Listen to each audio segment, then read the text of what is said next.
Hello? Whoa. Is Noid back there somewhere? Noid? Noid? Polo.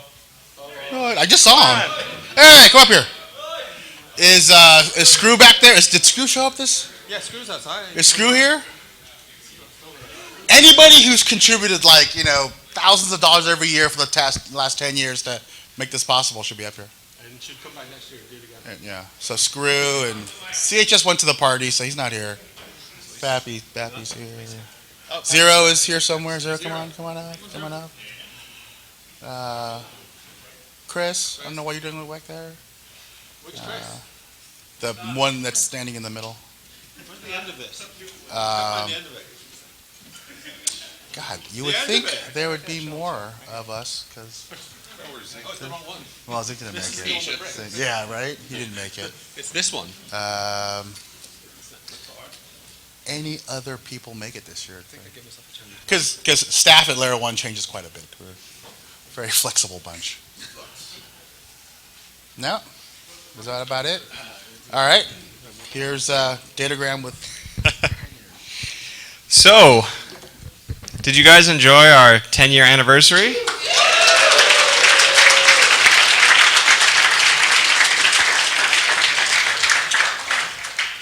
I know for myself and a lot of the other people on staff that as 10 years, and I've been to 9 out of 10 layer ones, or I guess 8 out of 9 layer ones technically. And more on that later. I really wanted to try and do something we haven't done before for this year in a number of things. You know, we always have the contest, but I think this year we really brought a lot of new stuff to the contests. So the first thing I wanted to talk about was the CubeX launch. So where's Arco? Arco? So how many of you saw the CubeX launch? What do you mean? Oh, come on. So Arco has a bunch of pictures to show you and talk about how to make big. Yeah. So that's not a thumbnail. That's like literally the resolution of CubeX. But we all take it for granted, right? Like Wi-Fi, you can send data, a lot of data really quickly. But all the images that were sent down on Saturday were all at 300 baud. And we're talking like 320 by 240 resolution. But CubeX finally broke, like the Habix team, we've been trying to go above 100,000 feet. We finally broke 100,000 feet. We did 150,000 feet.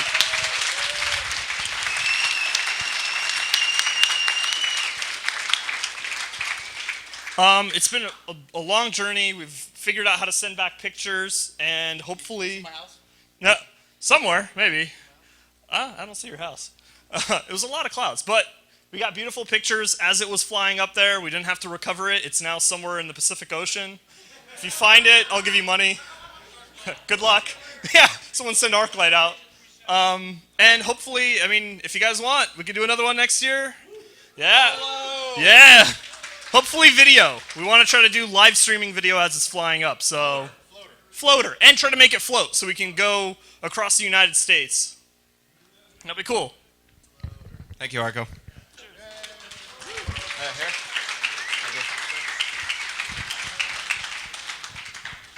I guess we can't give him shit for playing Kerbal all day anymore. The next contest that we'll just talk about quick because it's hard to explain was deobfuscation. How many of you had the pleasure of seeing our code? Yeah? Did you guys like it? Oh, wow. Yeah?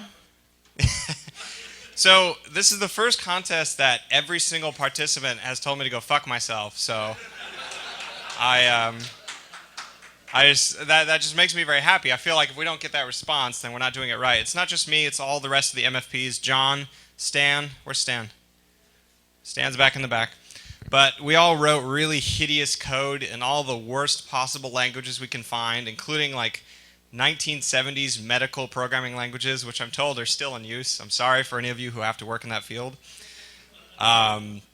We did some in Forth, some in pure assembly, you know, everything under the sun. The winner, Bankstar, if there was a reference for Bankstar, we would make a whole goddamn contest on it. But unfortunately, it's too ugly and nobody wanted to document it. Also, in that language, comments are strictly not allowed. So, it should give you some idea of that. But the winning team was Mosey, which is a Cal Poly Pomona student team. If you guys want to stand up and say hi. Yeah? Yeah.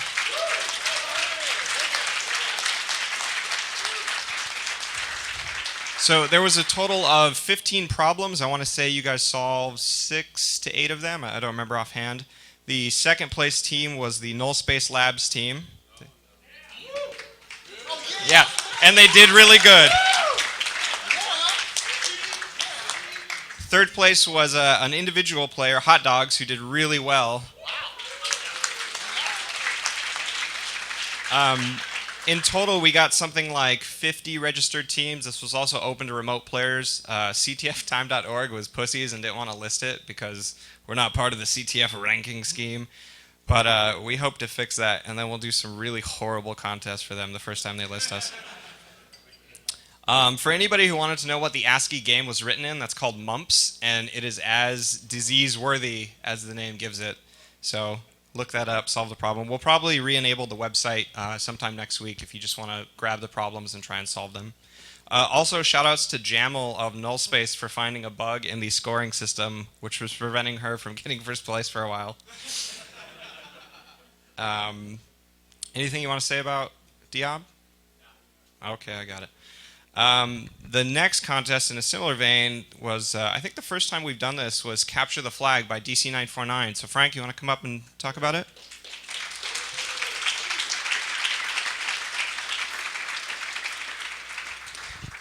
So I kept bothering Frank for a write-up about CTF, and I kept saying, hey Frank, I need the write-up. I'm going to ghostwrite it if you don't give it to me.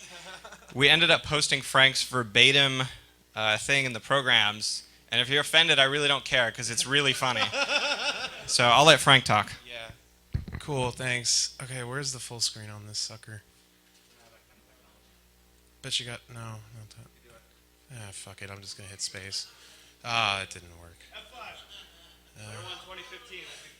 There we go. Okay, so here's the idea behind this CTF. Like, modern CTF is really hard. You know, it's not for bad reason, but it's just like... There's a lot of really hard exploits. It's mostly focused on reverse engineering, and it has a tendency to just turn into kind of a macho fest about who can do the most ridiculous exploit ever. And it's like, it's not that bad, but I mean, it kind of gets boring after a while because it winds up being a 1% thing, and there winds up being no fucking hacking. So where's the fucking hacking? So, I'm not saying they're not hackers because they're just focusing on this one, because it's very obvious that they are. Most of the people who wind up going to these things are fucking military contractors. I mean, shit. I know there's like higher... Yeah, I don't know, it's fucking weird. I guess so. Let me let go of you a little bit, buddy. So apparently this causes resonance. That's interesting. This doesn't. All right, whatever. But yeah, a lot of the CTF games these days also have this really kind of weird gentleman's agreement. It's like, don't hack the other players, don't hack the scoreboard, don't tell hackers not to hack. That's fucking stupid. So strategic hacking is really fucking badass, and I love it, and it's really fun. But like, because Qualls kind of protects the actual CTF from, you know, all the plebes that don't know what the fuck they're doing, it kind of winds up being that only like the 1% of all the fucking ridiculous crazy hackers out there wind up getting, you know, the fun shit, which is basically strategic hacking. And I just kind of say fuck that. That's kind of silly. I hate that. So that's why I basically designed this puzzle. You know, a lot of the puzzles were simple. I mean, Ownage 200 was fucking root Tor. The hint was, hey, there's a con in San Diego. And if you know anything about that, you know it's all based on that fucking password. So a lot of the harder puzzles were designed to be harder to acquire. So it was scaled up. Like one of the like trivia. I'm doing it again. I'm sorry. So I mean, one of the trivia 100 ones was really easy. I mean, they're blank are rights. Yeah, exactly. There you go. You just scored 100 points. So, yeah, but there are also harder things, like Unpack Me 500 was a thing called RDG Taehong Cryptor, which is something that a bunch of people on the underground use, and it's got a bunch of hilarious shit in it, but it still sucks enough to be usable for the competition. So if anybody was able to get that, unfortunately if they didn't, they would have gotten, you know, the name of it. But Skid Row basically existed to be hacked. Like, one of my favorite parts of doing this was if you made a 404, I set it up so that there was a 404 page that basically anytime you hit it, and there were a lot of ways to hit it, like giving a wrong answer would make you hit the 404 page. So what would wind up happening is if you hit this 404 page, in your HTTP headers would be a special header called X I'm a Dingleberry, and it would just basically tell everybody your password. So usually this isn't that much of an issue unless you're on a switch network, which Skid Row is, and the scoreboard is over HTTP. Also, your session is just a base64 cookie of your username and password. So by design, everybody is a target. So if you want to really win the game, you really have to play dirty by design, or else you won't win.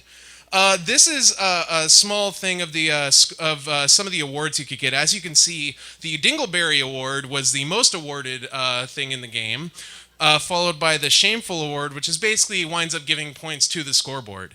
And then you may notice here that the next most scored thing is a thing called the Revocation. So if you're not hacking the competition, you're pretty much losing. When you broke into other people's accounts with that password, and then there was basically a thing to go to the puzzle, you click on it and it says, congratulations, you won it. And then there's a button that says, now take it away. You fill in your team name on their scoreboard, you get 100 points, they lose the puzzle. So they would have to rescore the answer eventually, and you wouldn't be allowed to do another revocation for another minute, but you would still basically get points out of that. So some teams noticed that, the game was really hackable. Oh my god, there's so much art poisoning. Oh god, it was hilarious. Some people didn't. Like, one dude actually managed to solve Unpack Me 400, which was another underground packer. And I was like, whoa, that dude actually solved it. And then I looked in the database table and it was gone because someone revoked it. Aww. Someone actually came up to me and was like, dude, what is this a Switch network? Dude, everybody can see the traffic if you do it that way. And I was like, yeah, it's by design. So he was like, I don't know if I can play. Fuck. Like, it just blew him away that there was there was hackable infrastructure, and it was great.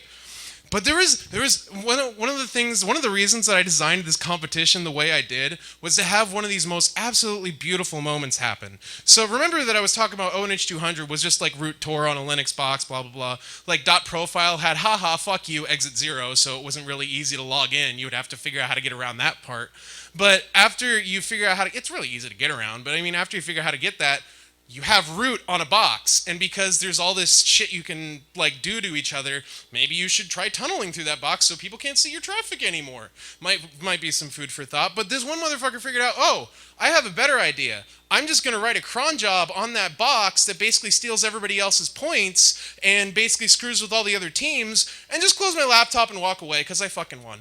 And that's what wound up fucking happening. This guy wound up using this goddamn this compromised system to just fuck with everybody else's scoreboard. And it fucking worked beautifully. It was great. It was absolutely wonderful. So let's talk about the winners. Let's see here.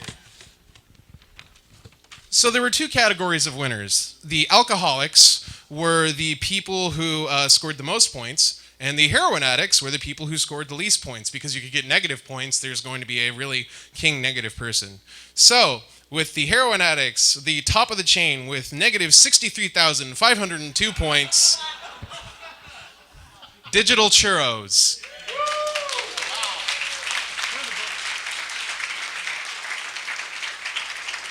Oh. Come on up, you get a book.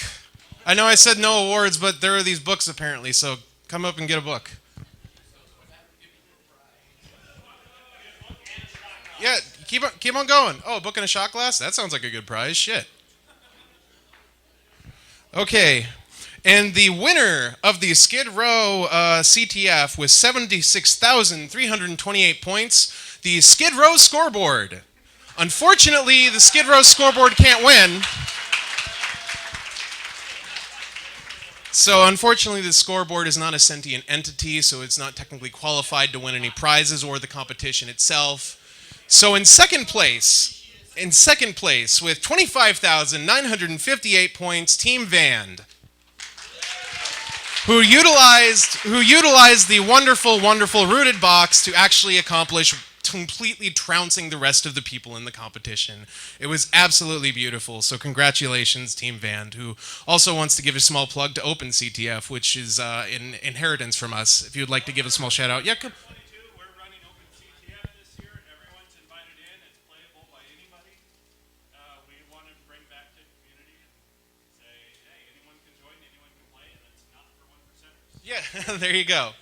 So yeah, thank you very much, guys. We'll see you next year. It was a lot of fun. We'll definitely have to do this again with a lot more planning. It's going to be probably a ridiculous competition. I want to see more like absolutely ridiculous things.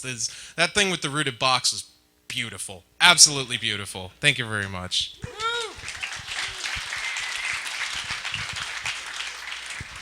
I forgot to mention, Diop, first and second place, come get a book and a shot glass. You'll need it for the drinking after looking at all that code all weekend.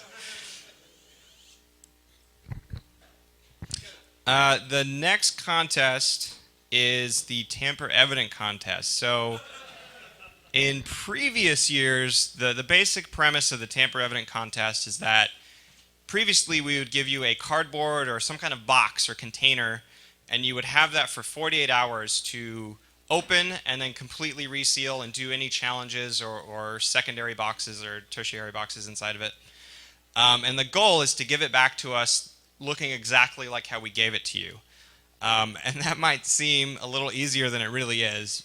This year, John and I, being big fans of what we have dubbed intelligence sport, it's like lock sport, we did the room. So what the room was a literal hotel room where instead of giving them a box, we gave them access to the room for 30 minutes.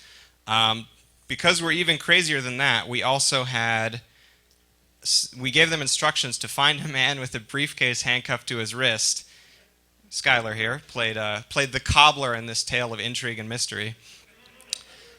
And the cobbler gave them each a burner phone, which is the most drug dealer phone we could possibly find.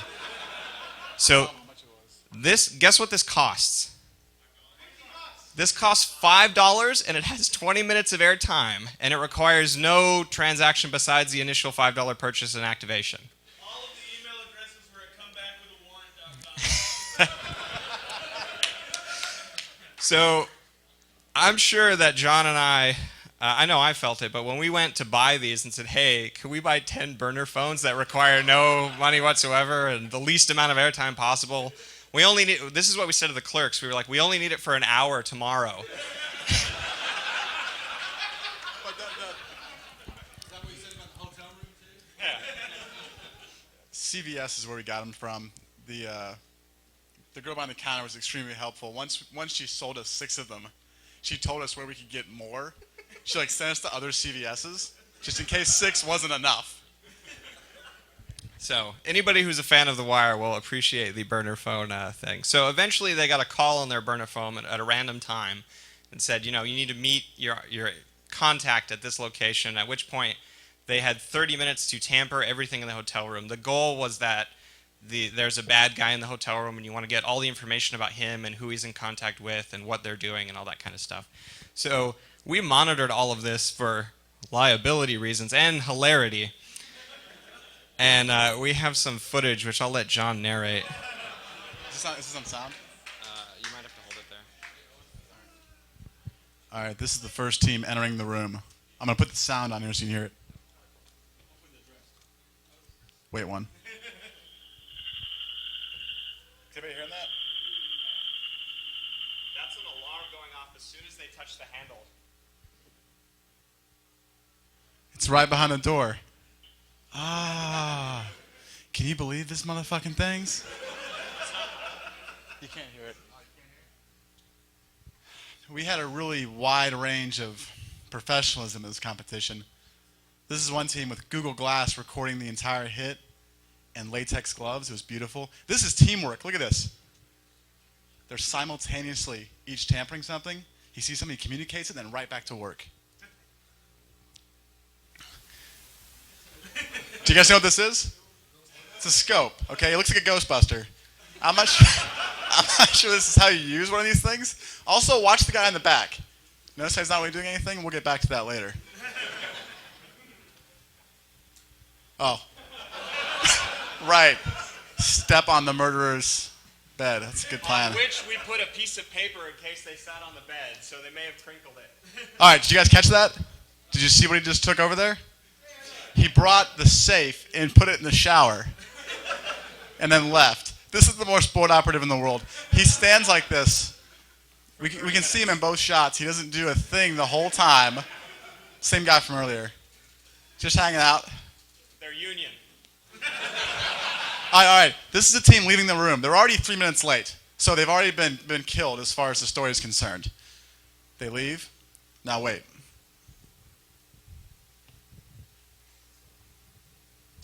Up. Up. Oh, we're good.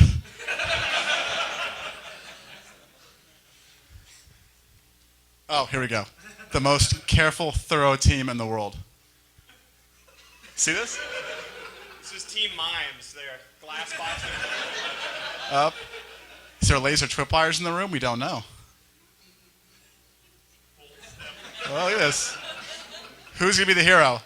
We have a hero. He's entered the room. This is sick. Delta Force came along for the hit. There was a gun in the room, which they used to use the light to shine it on stuff. Right. Well, there could be hidden writing on the walls. We got you. It was not UV. It was not IR. It was just a blue light. But pretty good. All right. That's what we have for you in the lols. So we hope those of you who played enjoyed that contest. Again, I don't know if we'll do that again next year, but we'll probably do something equally crazy. Probably more off the wall. Intelligence sport will continue. The front desk. Front desk, yes. The whole hotel will be in play.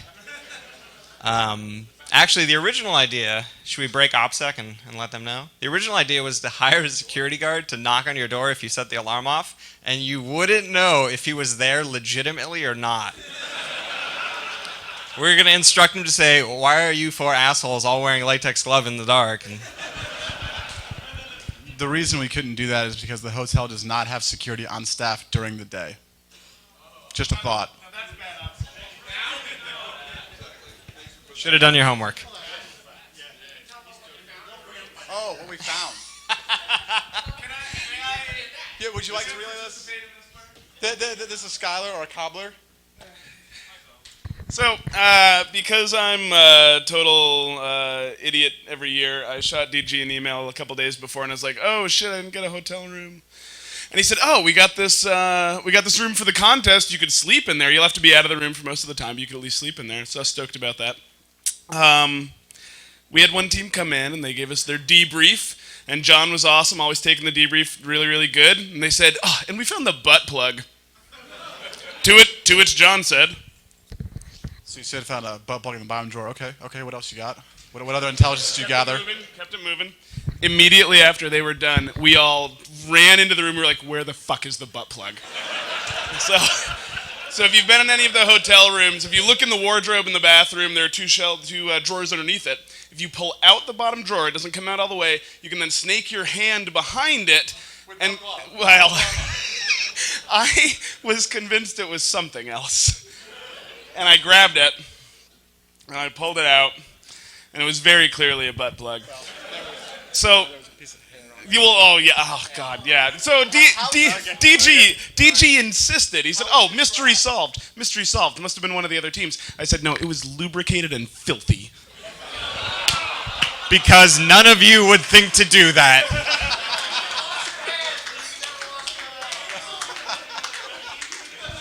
So that was definitely a moment to remember in the Tamper contest. Luckily, we did not involve any video of that one. I still maintain it was probably one of you, but makes for a nice story either way. But, John, would you like to do the scoring? Well, I'm not a moron, so I remember that Dan Tentler and Mr. Bot won.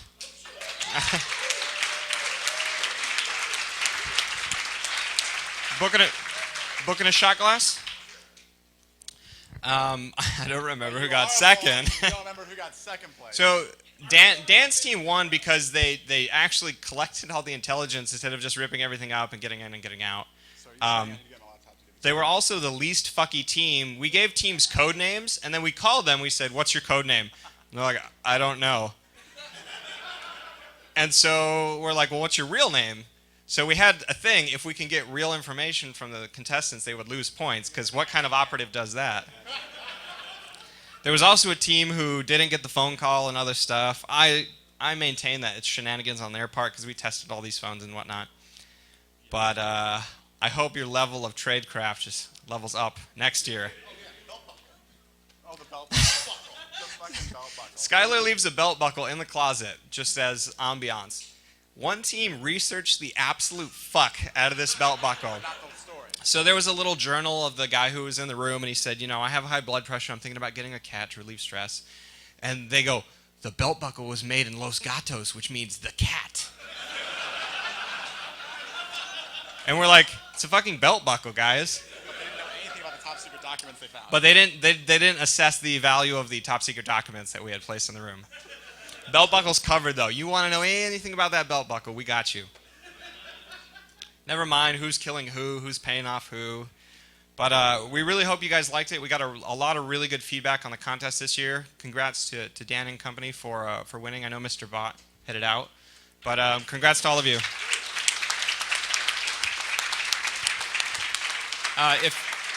If you want to know your full scoring for your team, just send myself or John an email after the conference, and we'd be happy to send you all the points values.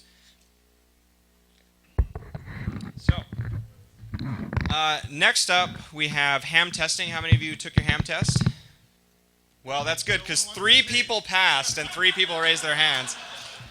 But Jan and all the guys who help them out with that did a really great job again. They want to do it again next year, so sign up early if you want to do that so they know what to expect. We also had the lockpicking, hacking, and hardware hacking villages. Did you guys enjoy all of those? That's kind of become a tradition at LayerOne. I feel like we have a pretty serious hardware hacking village. I don't know about you, but whenever I need to solder, I wait for LayerOne so I could use really nice equipment. So I'm going to let Em and Charlie start talking. We got a 10-year anniversary slideshow of the last 10 years of LayerOne, so enjoy some of the photos. There's lots of funnies, lots of drunk, passed out people. But I'll let you guys take over. So yeah, thank you. This is the long-awaited completed badge. Yeah. I'll turn it on. It's pretty fun. No, two. Because guess who's got one each? Me and Ed. So obviously we need more, right? So everybody who pre-ordered will receive their badges. We'll ship them out to you. We need to know if anyone who pre-ordered a badge does not live in the continental U.S. because LiPo battery shipping is awkward to other places. Deal with it. All right. But to show you, Charlie's going to kind of go through some of the functions. Him and Sarah have been up the last 2 days coding, and it's amazing. I really wish I could hand these out to you today, but they will go over some of the more fun.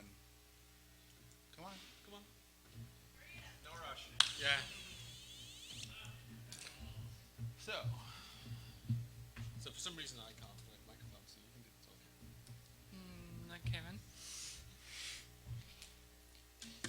So, it's a Proxmark 3 with an LCD with an OLED screen. It's quite a nice screen. Maybe Yeah. yeah. I'll do it. Yeah, thank you. Sarah, everybody. Made progress. So Sarah actually made me do this badge in Linux, so thank you for that. So we actually made a VM on Friday night. It was 9.5 gigabytes, and I started uploading as we left our house with a full car full of components to solder onto boards. I uploaded it, and then I came here after working probably 48 hours and decided to download it at LayerOne overnight on the wireless, which turned out to be kind of a bad idea. I think I got 100 bytes in about 8 hours, so it's kind of fun. But anyway, So we have a full VM of it with all the development environment. That's Datagram. Or the one on the right. You want to see that again? I don't mind. I put it in there. I'm going the wrong way. Oh, no. I'm just pushing buttons. Whoa. Clearly, I've had enough. There you go. Okay. BG, circa 2005. Sexy. He's a lucky woman. So, can everyone hear me? Because apparently I don't do the microphone very well. So, anyone not? Okay, good. So, what can we say about the badge? It was a lot of work. We've been working on this since last year. There's 6 revisions of the badge. You'll see on the top it says Rev 6. It's actually Rev 1 of the board. This board arrived like 3 days ago. We'd never seen it. I made it on like a Saturday in about 10 hours, shipped it out to Malaysia. And then in Malaysia, they decided that when they say they'll ship out a board on Thursday, there are days in Malaysia that are holidays in the middle of the week that mean that Thursday is actually Monday. And we accidentally shipped them to my house instead of to my offices. And so they got bounced by FedEx, which we couldn't get to in time. So they ended up coming in on about Thursday, our time, which was a couple of days ago. And we started building them, knowing that we haven't actually tested them yet or even built one because it's a completely new design. There's actually 5 other revisions of this badge that use a completely different processor, 3 different processors altogether, because at each stage we kind of like, we want to go a faster processor. And we went from a 50 megahertz processor to a 168 that we overclocked to 210 megahertz. So those ones are next year's badges probably, I don't know. So this time what we've done is, if anyone's seen a Proxmark LCD, it's got about 5 functions on the front of it. We wrote a little GUI and stuff. You can move up and down it and select all the different functions. It'll record the badge. It'll play it back. So if you put on the antennas, so everyone who pre-ordered gets one of these. This is the LF antenna, which has also got our sponsor for the badges, which was NetDC, which is actually Net2Easy. They changed their name just before we decided to ship the badge. Awesome. They liked our artwork though, which I was like, that's great, because I had to redo it again because you guys changed your name. And this is the HF antenna, which doesn't have anything on it, but everyone gets one of these. This allows you to capture LF, HF, HID, MIFARE, all that kind of stuff, TI stuff. It will do all of those. There's about 100 or so different types of cards this can read. This has a much larger memory in it. It's got 512K versus the original Proxmark, so you can store a lot more on it. It's got the ST card on it. It has a speaker, which is the most important thing, is because if anyone's seen our original Proxmark 3 LCD, I have one. All it can do is stud find, because that's all I wanted to do. So basically what you do is you get the antenna, you plug it in, and you move it along the wall, and it will find studs, and that's great. And that is literally as far as I wanted to get as far with it. And then I gave it away to Kos, and Kos has it, but I don't think he's realized yet that the only thing it does is stud find, because I didn't tell him. So he's not here anyway. So what else? It can be programmed for the USB. So once it's got its initial flash on it, which is done through a JTAG, which you can buy off eBay for $10, the J-Link. There you go. It's Virus the Watermelon. Virus the Watermelon.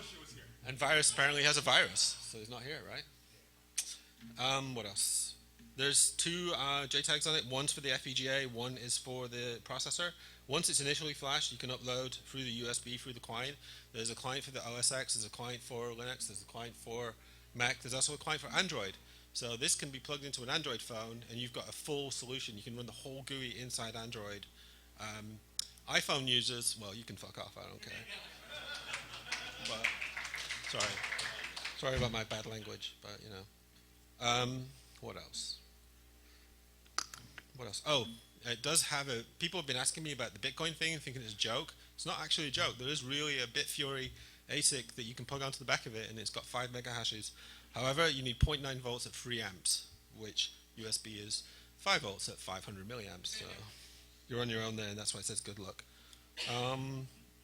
We're also going to change a couple other things in the firmware. That one of the things the Proxmark does is it can scan about 205 kilohertz down to about 90 kilohertz or so in the LF range, and the 13.56 megahertz is fixed. So because we moved to a better processor, we can actually sweep different ranges. So normally it's fixed in 13.56 in the HF. It's no longer fixed, so we can scan that one now. We've successfully gone to about 36 megahertz. We're all the way down, so I think that's pretty good. Don't know what we'll use it for yet, but that's the whole point, right? Because we don't know what cards are coming out. We're discovering new ones all the time and adding them.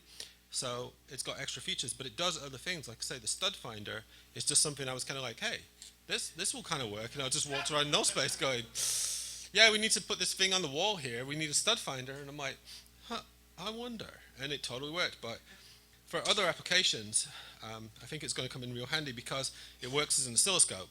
So there's other kinds of things like that. It's actually got a frequency generator, kind of like last year's bag, but much, much higher. So there's a whole bunch of things it can do with replay attacks. We really haven't gone into it a lot, so I kind of want to keep this badge around for a long time and people to bring them back next year when we get them, because we want to keep working on them. We'll try and do a class next year or at Null Space and try to get people more involved with it and what it can do. Also, it's rechargeable. I think we mentioned that. It can take micro or mini USB. You can put both on and choose the cable, because I personally don't like micro USB because it's always breaking. No, you don't, because your phone, you're like, my phone's broken. I can't charge it. Okay, right. What else am I missing? There's extra ADCs. I mean, we want to just turn it into a toolkit of different things to attack RFID and just show how insecure it is. We recently had a Gavin DeBecker come in and do an audit on our offices. Gavin DeBecker are like, ex-spooks and stuff that come in and look at your security systems and say how bad they are. We have alloys on all of our locks because obviously we know Datagram, we got them from security snobs. And they came in and they're kind of like, oh, we should replace all these alloys with this RFID system we get from this foreign country that we've never heard of. So we're like, okay, so that's great. But so I get this thing out of my pocket and I'm kind of like, yeah, let's try it. And sure enough. But I don't know. Next year's badge is going to be different. We announced this badge last year. That was a huge mistake. Huge mistake. I stood here and I'm like, hey, let's do a Proxmox, everybody. That'd be great. What a mistake to make. But next year's badge, we're going to try and flip-flop. So we're going to do a really useful badge, I think, and a fun badge. Yeah. Yeah. Yeah. The badge for that year was unbelievable. We had it finished at Christmas and everything. That was the year. Oh, that's the LayerOne 2011 badge, the synthesizer board that was a lot of fun, that really no one used and only liked the blinky lights in the bottom corner because people love blinky lights. And he's got a speaker badge, the one that Chris designed. That was her first electronics badge, which is also a 4-layer board. This is a 4-layer badge too, a 4-layer. So on this board, so for those of you who got the black placeholder badges, right? They kind of look like a little L, little corner chopped out. That's an add-on board for this badge. If you come see me afterwards, I'll give you the LF ring that goes on there. It wasn't really meant to be handed out, but we needed something. It's a personal project of mine that I'm working on for this, and eventually it will become a product. But y'all get a free sneak peek into that. And we're still developing the bigger one, the charliex Lossie's Mind one, which is going to be awesome. Huge processor, super fast. Super fast. And I'm using them all to mine Litecoins, so it's pretty awesome. All right. Anything else? That's pretty bad. All right.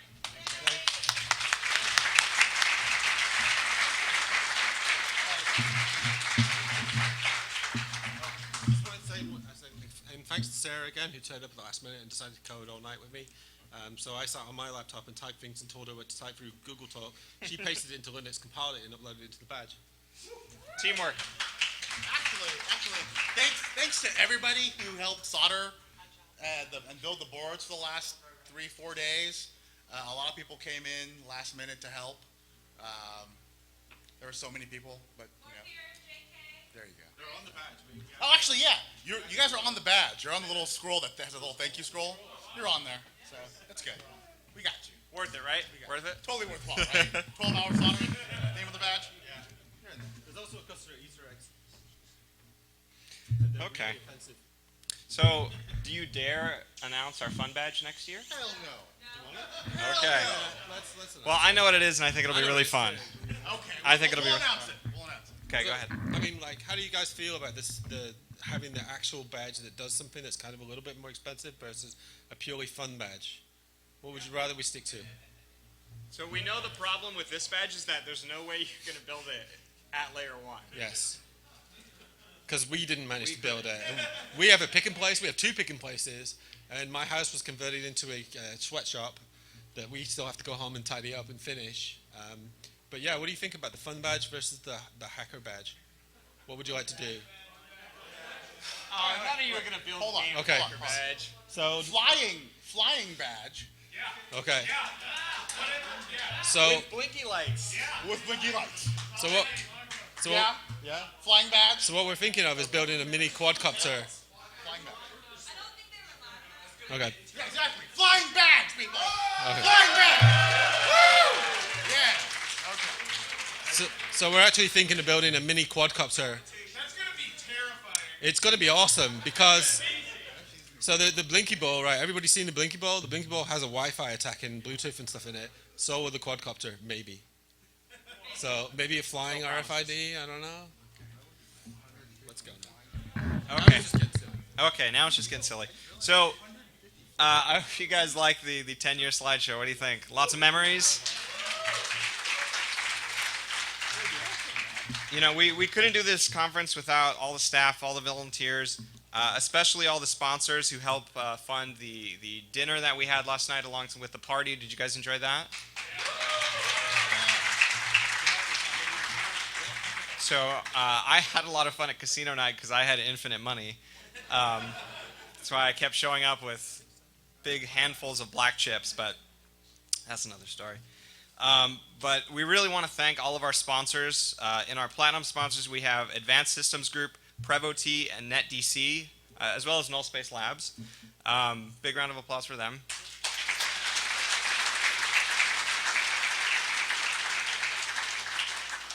Our gold sponsors were Massive Labs, TourCon Foundation, Wall of Sheep, Adaptable Connectivity, and Hackers for Charity.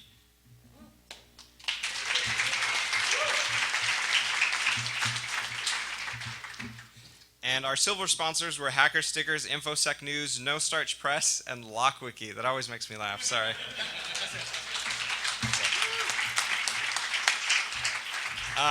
So, you know, aside from staff, aside from sponsors, aside from all the people who hosted events and villages and workshops, we love that you all come out every year and support us and have a good time. If there's anything you think we could do better, just let us know. Send us emails, talk to me in person. After this, we all hope you join us at the 23B shop party. So if you Google 23B shop, I'm sure you could figure out directions. It's like a contest. You have to figure out how to get there. But it's going to be a nice big barbecue at the 23B Hackerspace, which is a lot of fun in and of itself. Doubly so with pounds upon pounds of smoked meat. Is that it? You can come to my house and help me finish the badge. Or you can go to Charlie's house and help finish the badges. But do you guys have anything else? No? Next year's venue will probably be back here because we're having a blast at it every You year. guys like it?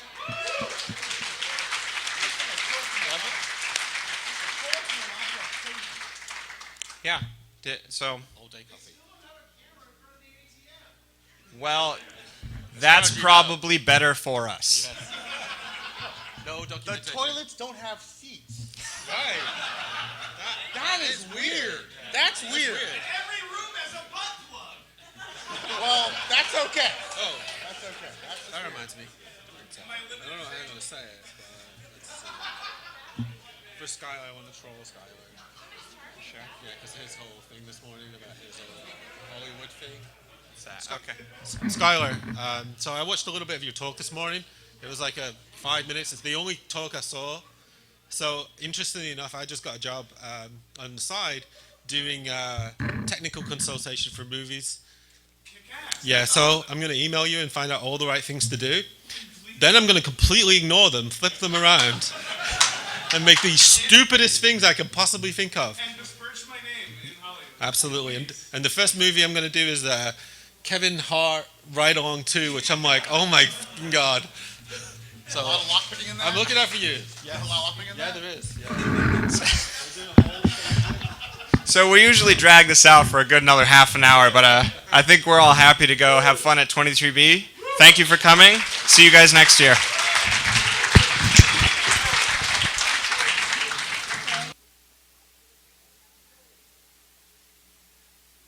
Yeah, last call for LayerOne t-shirts out at the pre-reg desk. And everybody who prepaid for a built badge, double check your email address at the reg desk. Just to make sure. Actually, Double check. my email address is on the badge just in case. No, it's not. Oh, wow. Check me in. They're like, you're not on here. I'm like, sure, I Yeah, yeah.